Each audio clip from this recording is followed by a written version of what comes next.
Hi viewers, welcome to ఆదాన్ మరొకడం. నేను మీ ప్రసాద్. బాబు ఎన్డీఏ కన్వీనర్ పై రాజ్యసభలో రచ్చ. విషయం ఏంటి అంటే, నిన్న రాజ్యసభలో పెద్ద చర్చ జరిగింది. ఆ చర్చ దేని గురించో తెలుసా? బాబు గారు ఎన్డీఏ కన్వీనర్గా పదవిలో ఉండాలి అని చెప్పేసి ఎవరు కోరుకున్నారు, అసలు ఆ చర్చ ఎందుకు వచ్చింది అనే అంశాలను ఈ వీడియోలో తెలియజేస్తాను. దానికంటే ముందుగా, బాబు గారు ఎన్డీఏ కన్వీనర్గా ఉంటే బాగుంటుందా, లేకపోతే ఏపీ సీఎంగా ఉంటే బాగుంటుందా అనే మీ అభిప్రాయం అయితే కామెంట్ సెక్షన్లో తప్పకుండా తెలియచేయండి. ఇక వివరాల్లోకి వెళ్ళినట్లయితే, మాజీ ప్రధాని హెచ్డి దేవగౌడ తెలుసు కదా, ఆయన కర్ణాటక వాసి అనమాట. సో ఆయన ప్రస్తుతం రాజ్యసభ అభ్యర్థిగా ఉన్నారు. ఆయన మామూలుగా నిన్న అనుకోకుండా మరి ఎలా వచ్చిందో కానీ కొన్ని వ్యాఖ్యలు చేశారు. ఏంటి అంటే, చంద్రబాబు నాయుడు గారు ఎన్డీఏ కన్వీనర్గా ఉండాలి అని ప్రయత్నాలు చేస్తున్నారట. అయితే మోదీ గారు ఎట్టి పరిస్థితుల్లో ఒప్పుకోలేదు అని చెప్పేసి ఆయన అన్నారు. సో దీనికంటే ముందుగా అసలు హెచ్డి దేవగౌడ గురించి చంద్రబాబు నాయుడు గారికి మధ్య ఎట్లా ఉండేది అనేది కూడా ప్రజలకు తెలియజేయాలి. కాబట్టి మీకు ఒకటి చెప్తాను. లేట్ 90s మరి అప్పుడు ప్రభుత్వం అంటే కేంద్రంలో ప్రభుత్వాన్ని స్థాపించడానికి ఏ ఒక్కరికి కూడా మెజారిటీ సరిపోలా. సో అప్పుడు ఉన్న ఆ పార్టీని ఈ పార్టీని ఆ పార్టీని అన్ని పార్టీలని కలిపి యునైటెడ్ ఫ్రంట్ అని చెప్పేసి ఏర్పాటు చేశారు. అప్పుడు యునైటెడ్ ఫ్రంట్ కన్వీనర్గా ఉన్నది ఎవరు అంటే చంద్రబాబు నాయుడు గారే. సో జ్యోతి బస్ గారు అట్లాగే మరికొంతమంది నాయకులు వీళ్ళందరూ కూడా అంటే వీళ్ళలో ఎవరినన్నా సరే ప్రధాని చేయాలి అని ఆ ప్రపోజల్స్ వస్తూ ఉన్న తరుణంలో లేదు బాబు గారు మీరు ప్రధాని కాండి అని చెప్పేసి ఈ జ్యోతి బస్ గారే ప్రతిపాదన కూడా తీసుకొచ్చారు. ఆ రోజుల్లో తీసుకొస్తే చంద్రబాబు నాయుడు గారు ససేమిర కానే కాదు, అట్లా వద్దు, నాకు రాష్ట్రం ముఖ్యం అని చెప్పేసి ఆయన యునైటెడ్ ఫ్రంట్ కన్వీనర్గా ఉండి కూడా మరి ఆ అవకాశం ఉన్నా ఆయన తీసుకోకుండా అప్పుడు హెచ్డి దేవగౌడ గారి పేరును ప్రతిపాదించారు. ప్రతిపాదించిన తర్వాత ఆయన్ని ప్రధానమంత్రిని చేశారు. సరే, ఎంతకాలం ఉండారు ఏంటి ఇవన్నీ ప్రక్కన పెడితే, మరి దేవగౌడ గారు ప్రధానిగా ఉన్న సమయంలో మరి దేశానికి ఏం చేశారు అని కనుక మనం ప్రస్తావించుకోవాల్సి వస్తే, ఆయన మన చంద్రబాబు నాయుడు గారు ఆ సమయంలో ముఖ్యమంత్రిగా ఉండి ప్రధాని చేసిన దానికి కృతజ్ఞతగా కర్ణాటకలో ఆల్మట్టి నిర్మించారు ఎక్కువ ఎత్తులో. ఆ ఆల్మట్టి ఎక్కువ ఎత్తులో నిర్మించేసరికి ఆంధ్రప్రదేశ్కి నీరు రావడం అనేది అవకాశం లేకుండా పోయింది. అది ఆయన చెల్లించిన కృతజ్ఞత ఒకటి. ఇక దాని తర్వాత దేశానికి సంబంధించి ఏం చేశారని మాట్లాడుకోవాల్సి వస్తే, దేశానికి మాత్రం చేసింది ఏం లేదు, కానీ ఒక కర్ణాటక ముఖ్యమంత్రిగా బ్రహ్మాండంగా చేసుకున్నట్లుగా చేశారు ప్రధాని అయ్యుండి. అది ఆయన పరిపాలన. సో అఫ్ కోర్స్ ఆయన సుదీర్ఘ రాజకీయ అనుభవం ఉంది. ఆల్మోస్ట్ ఆల్ ఆయన ఏజ్ కూడా దాదాపుగా చాలా ఎక్కువ ఉంది. సో అటువంటి ఆయన ఇప్పుడు ఈ సభలో రాజ్యసభలో ఈ విధంగా మాట్లాడటం అనేది ఎంతవరకు కరెక్ట్ అంటారు? అయితే దీనికి బీజేపీ జాతీయ అధ్యక్షులైనటువంటి జేపీ నడ్డా గారు, మామూలుగా చిరంజీవి గారి సినిమా ఖైదీ నెంబర్ 150లో ఉంటుంది చూసారా, ఏ స్వీట్ వార్నింగ్ అన్నట్టుగా ఆ టైప్లోనే ఏదో పూలతో దాడి అంటారు చూసారా, ఆ రకంగా ఇచ్చారు. అసలు బాబు గారు ఎన్డీఏ కన్వీనర్ అనే అసలు ప్రపోజలే లేదు, ఎక్కడ తేలేదు. అసలు కావాలి అంటే ఇమీడియట్గా ఇచ్చేస్తాం మేము. ఆయనకు ఆ పరిస్థితి ఏంటి? చంద్రబాబు నాయుడు గారికి అసలు అడగలేదు అనే విషయాన్ని బల్ల గుద్దినట్టు చెప్పారు.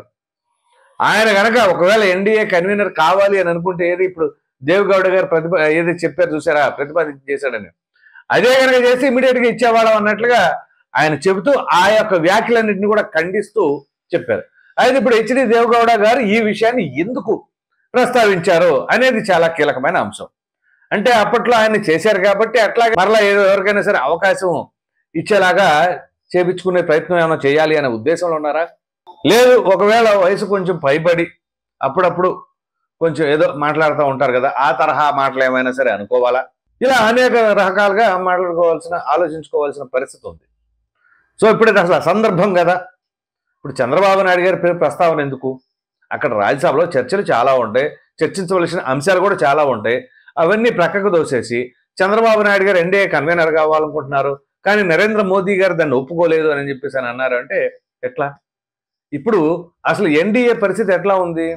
ఓ ప్రక్కన కేంద్రంలో ఉన్న పెద్దలు కావచ్చు, ప్రధాని మోదీ గారితో సహా, లేదా నడ్డా గారితో సహా, అమిత్ షా గారితో సహా, ఇక్కడ చంద్రబాబు నాయుడు గారు, పవన్ కళ్యాణ్ గారు, వీరందరితో సమిష్టి కృషితో ఆంధ్రప్రదేశ్ రాష్ట్రంతో పాటుగా దేశం కూడా అభివృద్ధి చెందాలి అనే ఉద్దేశంతో వీళ్ళందరూ కలిసి కట్టుగా పనిచేస్తూ ఉన్నారు. ఈ తరుణంలో అసలు ఇవన్నీ కూడా పక్కకు దోసేసి డైల్యూట్ చేయడానికి ఏంటేంటో మాట్లాడుకుంటూ ఉంటే ఇక ఏముంటుంది చెప్పండి. సో ఇక్కడ మనం ఖచ్చితంగా ప్రజలకు కావాల్సింది ఏంటి? కేంద్రంలో ఎవరున్నా, రాష్ట్రంలో ఎవరున్నా సరే ఆ పార్టీ కాదు, ఈ పార్టీ కాదు, ఏ పార్టీ అధికారంలో ఉన్నా ప్రజలకి మంచి జరగాలి, రాష్ట్రం అభివృద్ధి చెందాలి, అట్లాగే దేశం కూడా పురోగతి చెందాలి. ఇది కావాల్సింది. కానీ ఎంతగాడికి అది ఇది ఆ పదవి ఈ పదవి అని చెప్పేసి ఇంకా ఈ వయసుకు వచ్చినా కానీ హెచ్డి దేవగౌడ గారు ఆ విధంగా మాట్లాడుతున్నది ఎంతవరకు కరెక్ట్ అంటారు? మీకు చంద్రబాబు నాయుడు గారు పీఎం కావాలి అని అనుకుంటే ఆయన అప్పుడే యునైటెడ్ ఫ్రంట్ కన్వీనర్గా ఉన్నారు. సో అప్పుడు ఎవరికి మ్యాజిక్ ఫిగర్ లేదు, సొంతంగా ప్రభుత్వాన్ని స్థాపించేంత కెపాసిటీ లేదు. అప్పుడు ఆ అన్ని పార్టీలని ఒక తాటి మీద తీసుకొచ్చి అన్ని పార్టీలు అంటే ఆ సమాజ్వాదీ పార్టీ కావచ్చు, అప్పుడు సిపిఎంలు కావచ్చు, తమిళనాడులో ఒక పార్టీని కావచ్చు, ఈ విధంగా వాళ్ళందరినీ గ్యాదర్ చేసుకొని ప్రభుత్వాన్ని ఏర్పాటు చేసే స్థాయికి తీసుకొచ్చుకున్న తర్వాత అప్పట్లోనే మీకు కొంతమంది ప్రధానులుగా చేశారు హెచ్డి దేవగౌడ లాంటి వాళ్ళు. సో దాని అందరికి గల కారణం ఏంటి అంటే ప్రజలు అప్పుడు ఏ ఒక్క పార్టీకి మ్యాండేటరీ ఇవ్వాల కేంద్రంలో ప్రభుత్వాన్ని స్థాపించేంత దిశగా. సో దానివల్ల ఈ పరిస్థితులు వచ్చినాయి. కాబట్టి ఇవాళ మరలా ఇట్లాంటివన్నీ తెరపైకి తీసుకొచ్చేసి చంద్రబాబు నాయుడు గారు ఎన్డీఏ కన్వీనర్ అవి ఇవి అని అంటే అవి అసందర్భ ప్రలాపనలు చేసినట్లుగా చాలా మంది భావిస్తూ ఉన్నారు. కాబట్టి ఇప్పటికైనా సరే ఎవరైనా సరే రాష్ట్రానికి సంబంధించింది, దేశానికి సంబంధించిన సమస్యలు చాలా ఉన్నాయి. ఆ సమస్యలన్నీ కూడా పైగా రాజ్యసభ అంటే ఏంటి? అది పెద్ద సభ. ఆ పెద్దల సభలో చాలా హుందాగా ఆ యొక్క సమస్యలన్నీ కూడా పరిష్కార మార్గంలో ఆలోచించేలాగా నిర్ణయాలు జరగాలి అక్కడ. సో వాటి కోసం సమయం వెచ్చించితే ప్రజలకు మంచి చేసిన వాళ్ళు అవుతారని చెప్పేసి చాలా మంది రాజకీయ విశ్లేషకులు సైతం అభిప్రాయపడుతున్నారు.